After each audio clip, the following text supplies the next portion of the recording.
What's going on, people? Jeff Brown coming to you with Jeff Brown's Wild World of Boxing. Yes, you heard that correct. Wild World of Boxing.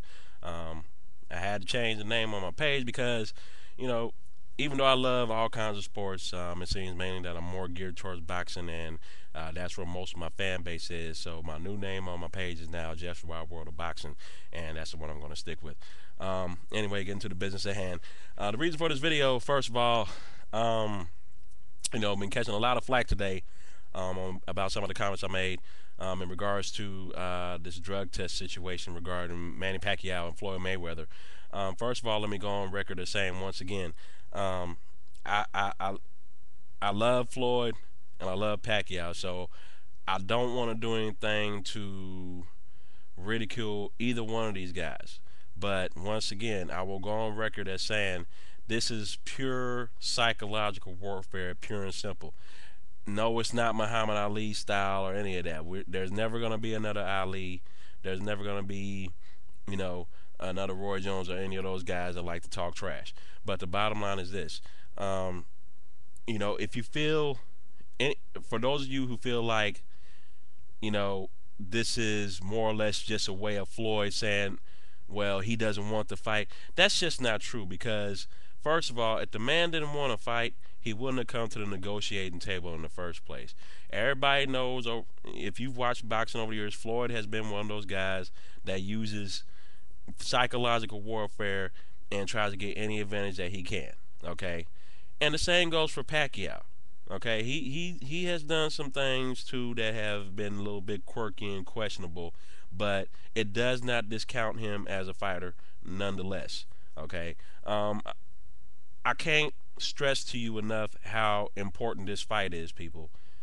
There's too much money involved, and I believe that this is just a small little bump in the road that's causing a lot of controversy, and it's probably being blown way out of proportion. And bottom line, I chalk a lot of this situation up to Bob Arum running his mouth off, which he's been known for doing over the years.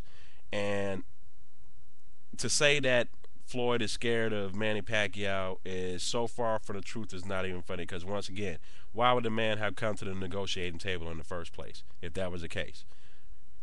I'm not going to sit up here and say that Pacquiao is on any type of performance enhancing drugs, but at the same time, the more these rumors continue to circulate and the more that's being made of this particular situation, the bottom line is this: if you're willing to back out of a potential $50 million fight, then that means in my eyes, that means you have something to hide to me. Okay, and if that's really the case, I'm gonna lose a lot of respect for you because you're basically gonna open up a can of worms. Yeah, you may be pulling out now, but what about later on? What about later on when more speculation is gonna come off? Like for instance, let's say this fight comes off and everything goes according to plan. He goes ahead and takes a blood test, but it's done. Okay. It doesn't matter when you take this blood. Yes, that is true, well indeed. But I will say again, it is not, I'll repeat, it will not affect your performance in the ring, and it's a very small amount of blood that they take. Okay? You can look it up, you can find it, it's there.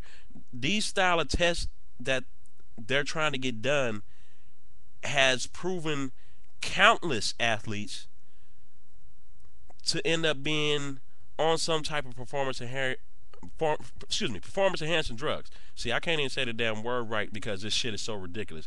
Anyway, they've caught Marion Jones.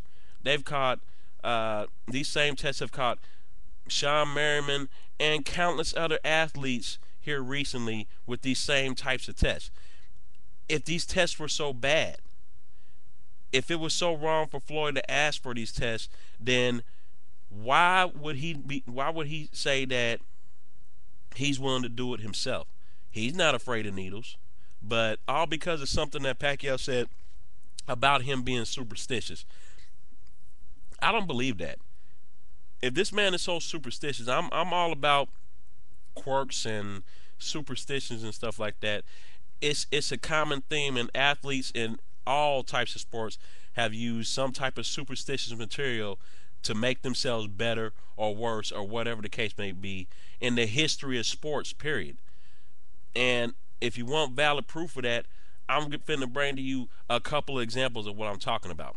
I'm pretty sure a lot of you have seen Space Jam and remember the part in the movie where he specifically asked the cartoon characters to go and find his North Carolina basketball shorts from when he played in college. People, that is the truth. Michael Jordan has since come out and said that he wore those same basketball shorts for many, many years on until the day that he retired. Another superstitious story I want to bring up. Mickey Mantle and Roger Maris roomed together. I'm pretty sure some of you saw the movie 61. Um, that story was confirmed later on and told by countless others that Mickey Mantle and Roger Maris ate a special type of eggs that were cooked up, and the guys hit home runs. People, it happens. What it's just like I said. I understand that it could be about the principle. I understand that you know you don't want to change anything that you do as far as preparing for this fight. But if you don't have anything to hide, then just take the test. Take the test. I mean, it's not even gonna take you that long. I mean, if you can't come to some type of compromise, then you're cheating the fans. You're cheating the fans. You're cheating me, and you're cheating the rest of these boxing fans out here that want to see this fight.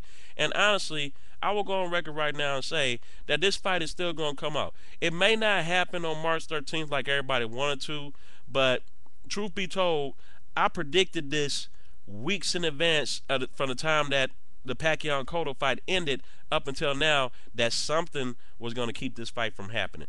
Couldn't exactly put my finger on it, but I always felt like March 13th was just too early of a date for a fight of this magnitude to come off. I would rather have seen this fight sometime in May or June or sometime in spring or summer. In other words, you know, it's been a lot of different obstacles. I brought up the Jerry Jones situation because I still feel like fans are being cheated out of a little something there as far as the venue. But like I said before, that's quite all right. But this is just ridiculous. I'm gonna go on record right now, and you can quote me on this. Bob Arum is crooked. Let's just put that out there right now. He's one of the most crooked promoters out there, right next to Don King. Okay, he hasn't done anything for any of his fighters. And as far as I'm concerned, it's sad that Manny Pacquiao hasn't taken the reins himself and tried to do his own thing. He's got his hands in everything else. He's trying to run for some kind of political office, the way I understand it, and get this fight on at the same time. That's going to be tough to do.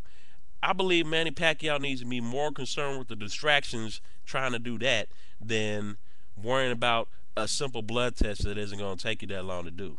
But once again, it's a fight that people want to see. Don't cheat the fans. Let's get this thing on.